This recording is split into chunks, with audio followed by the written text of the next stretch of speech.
Estou na renovação há 7 anos, faço parte do Ministério de Oração, Procura e Libertação. Estou na coordenação da renovação aqui em Tamoio.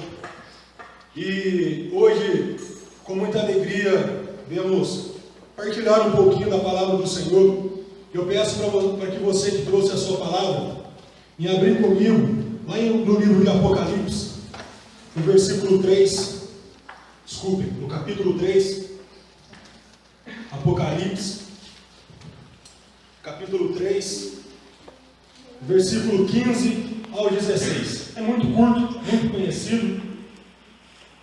E para a gente poder entender esses dois versículos, que vai ser o 15 e o 16, que nós vamos estar conversando um pouquinho, eu trouxe 3 histórias para a gente conversar um pouquinho, a gente poder entender o que essa palavra vai dizer a cada um de nós.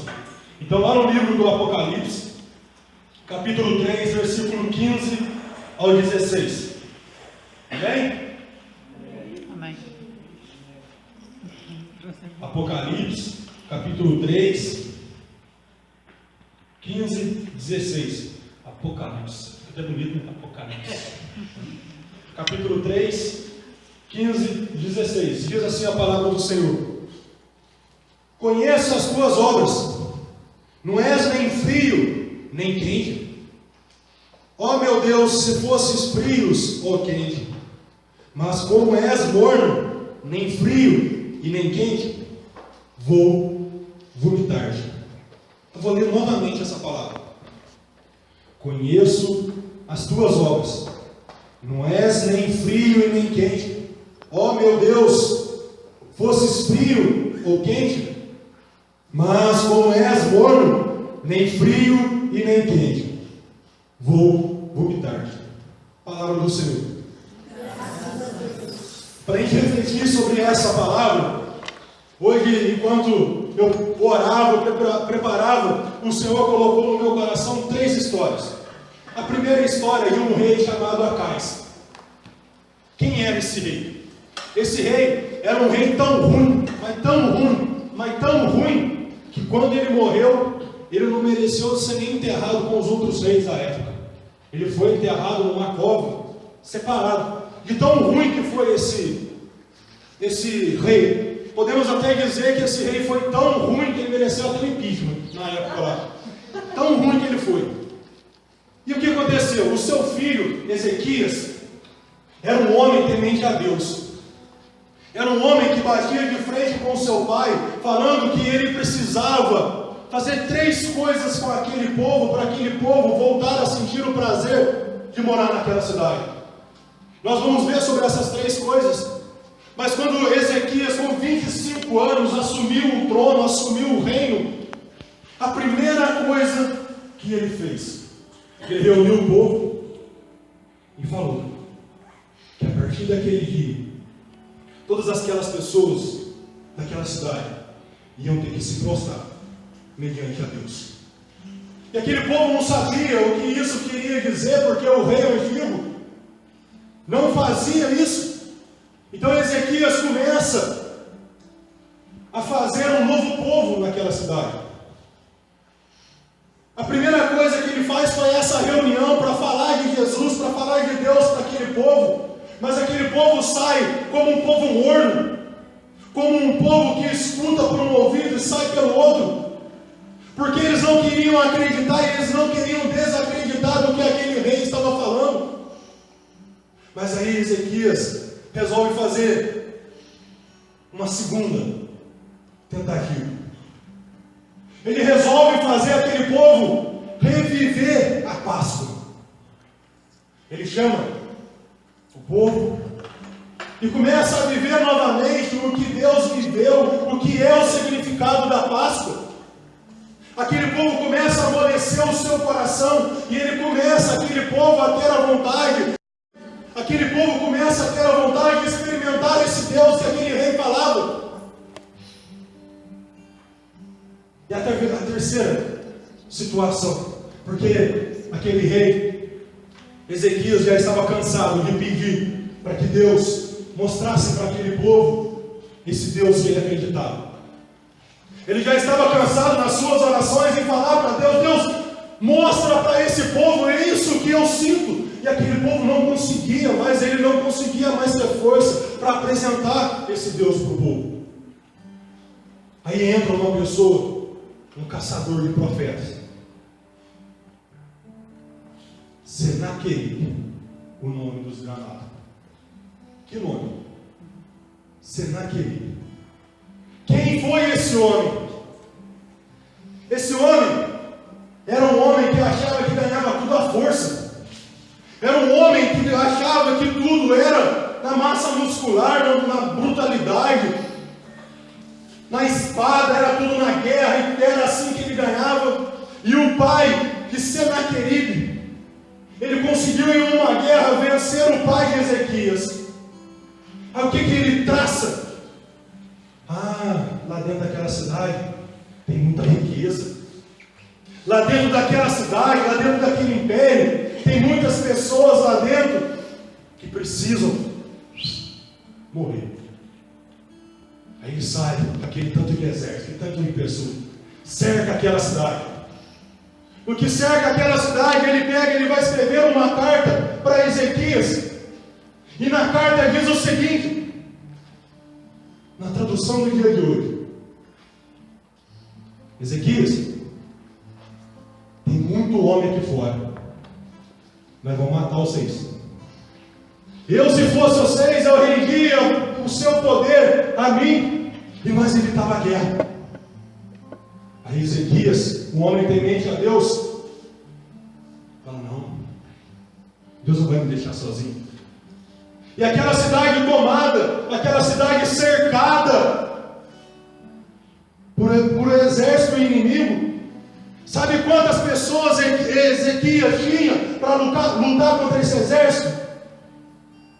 Ele e mais dois. Ele e mais dois.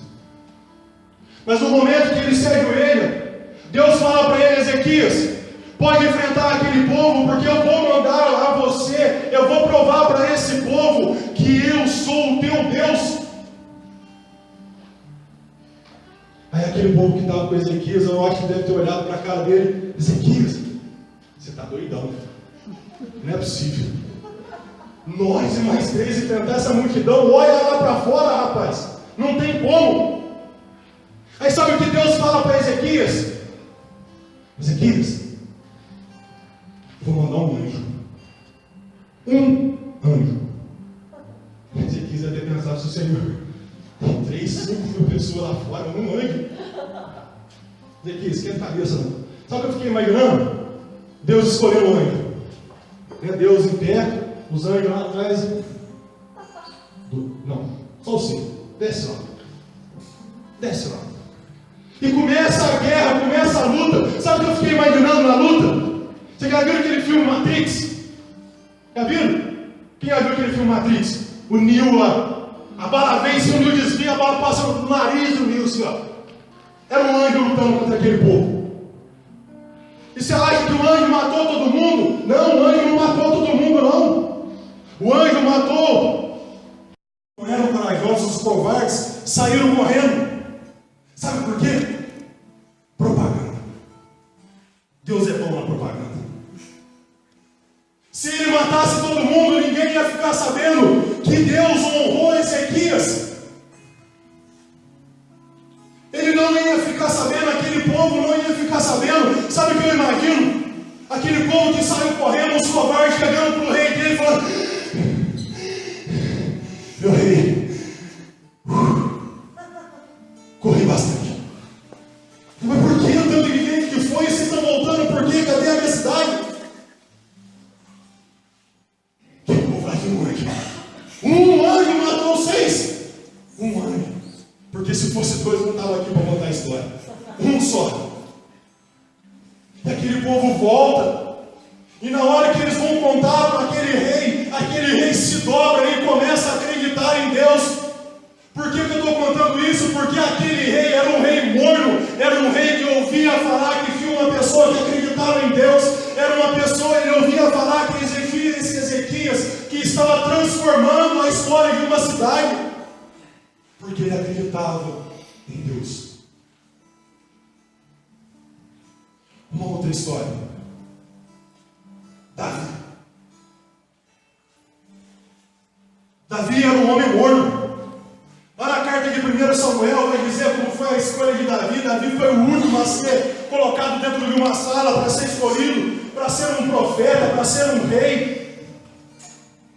E no momento que Davi sai do tempo morno dele, do coração morno, ele se torna um homem quente, um homem escolhido pelo Senhor. Ele toma posse que ele é escolhido pelo Senhor. Davi tem uma missão em matar um gigante. A primeira coisa que Saul faz, o rei de Davi, chama Davi. Davi, você está doidão, está muito louco. Deve ter fumado baseado, não é possível que você está batendo bem na cabeça. O homem daquele tamanho, você de baixa estatura, fraco, magro, vai matar um homem daquele tamanho. Sabe o que Davi fala para o rei? Se meu rei, eu estava cuidando das ovelhas, um urso tentou matar minhas ovelhas. No que ele entrou para dentro da onde eu estava, eu matei aquele urso. E ainda mais para o rei, se meu rei, eu estava cuidando das ovelhas, um urso tentou matar minhas ovelhas. No que ele entrou para dentro da onde eu estava, eu matei aquele urso. E ainda mais, um leão veio para acabar com as minhas ovelhas, e ele pegou uma única ovelha, e essa única ovelha, quando o leão ainda estava com ele na boca, eu corri atrás desse leão para pegar essa ovelha, para ressuscitar essa ovelha, porque convenhamos, essa ovelha já deveria estar morta na boca desse leão, mas Davi, um homem pequeno, magro, sem força nenhuma, corria atrás de um leão. Sabe por quê? Sabe o que essa história quer dizer? Sabe o que Deus quer falar para mim e para você? Não importa o que você está vivendo, não importa como você veio para esse grupo de oração, o que importa é que você é uma ovelha de Deus, e a ovelha de Deus, independente da situação que ela está, Deus sempre vai te buscar onde você estiver. Deus sempre vai buscar você na boca do demônio, na boca do pecado. Ele nunca vai desistir de você, porque você é o escolhido dele. Nós somos escolhidos do Senhor. Aí Davi, o rei, fala para ele: então vai, já que está cheio de coragem, vai.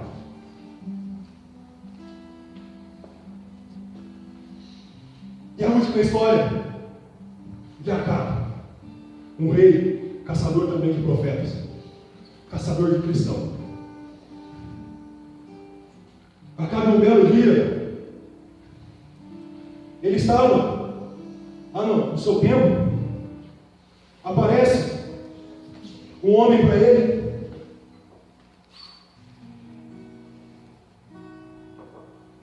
dizendo que ele queria enfrentar uma guerra, onde havia uma cidade, e aquela cidade tinha muito cristão, e Acabe amava matar os cristãos.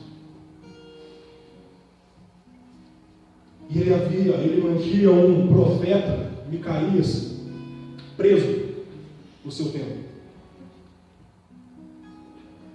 Quando Acabe vai sair, ele pede para que Micaías seja consultado para saber qual ia ser o desfecho da história. A primeira resposta que Micaías dá para Acabe é que ele ia vencer essa guerra, essa batalha. Para o rei, se meu rei, eu estava cuidando das ovelhas, um urso tentou matar minhas ovelhas. No que ele entrou para dentro da onde eu estava, eu matei aquele urso.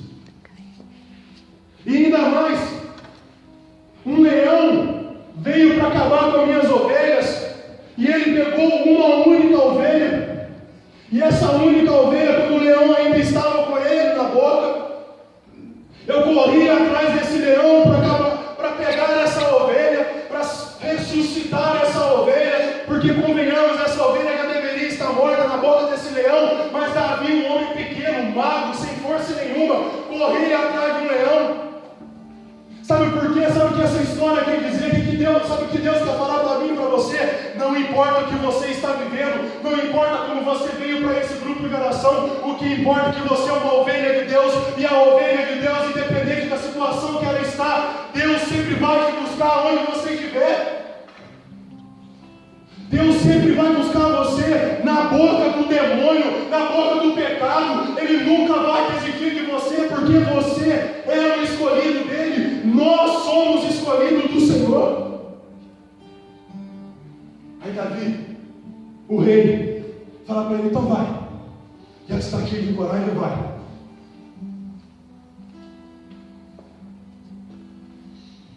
E a última história de Acabe, um rei, caçador também de profetas, caçador de cristãos. Acabe, um belo dia, ele estava no seu templo, aparece um homem para ele,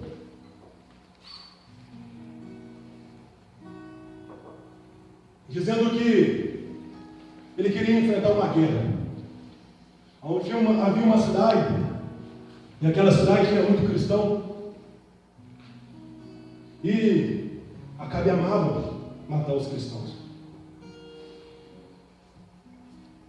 E ele mantinha um profeta, Micaías, preso no seu templo. Quando Acabe vai sair, ele pede para que Micaías seja consultado para saber qual ia ser o desfecho da história. A primeira resposta que Micaías dá para Acabe é que ele ia vencer essa guerra, essa batalha. Acabe saindo, Micaías começa a sorrir. Acabe olha para ele e fala novamente: me fala a verdade, o que vai acontecer nessa guerra? Micaías olha para Acabe e fala assim: Acabe, você pode até me prender, você pode até me dar um jejum de pão e água, mas se você nascer vivo, se você voltar vivo dessa guerra, eu me mato. Acabe com certeza na hora deu uma tremida.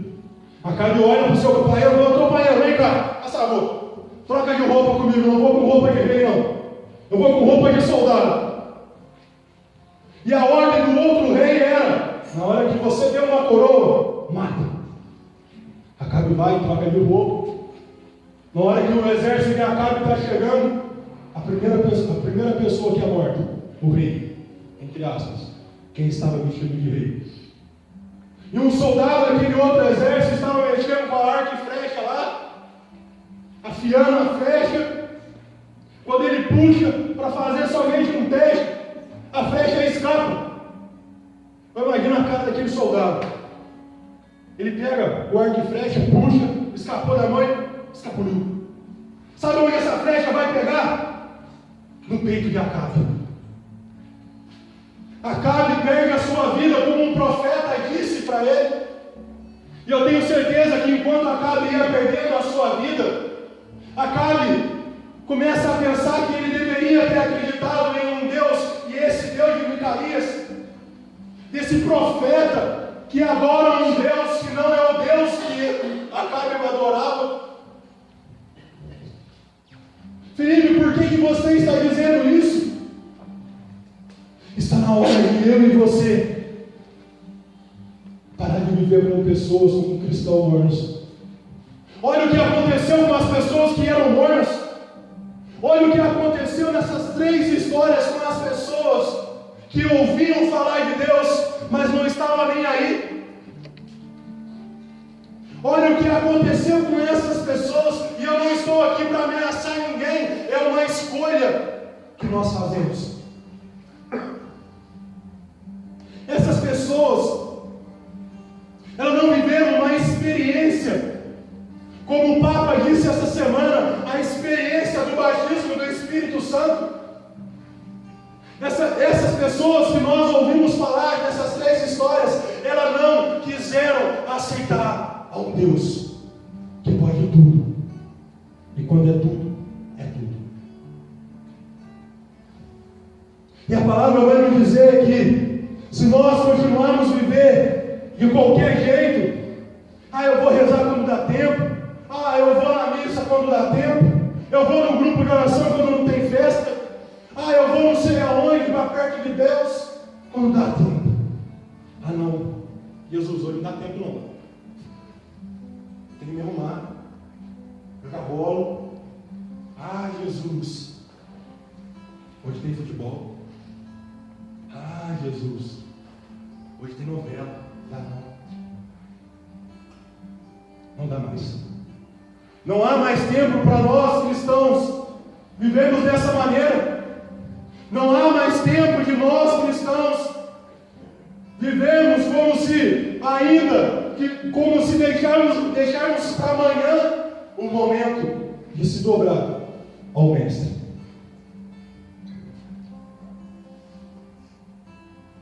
Segunda-feira, o Padre Léo dizia na sua pregação que há um momento de nós, jovens,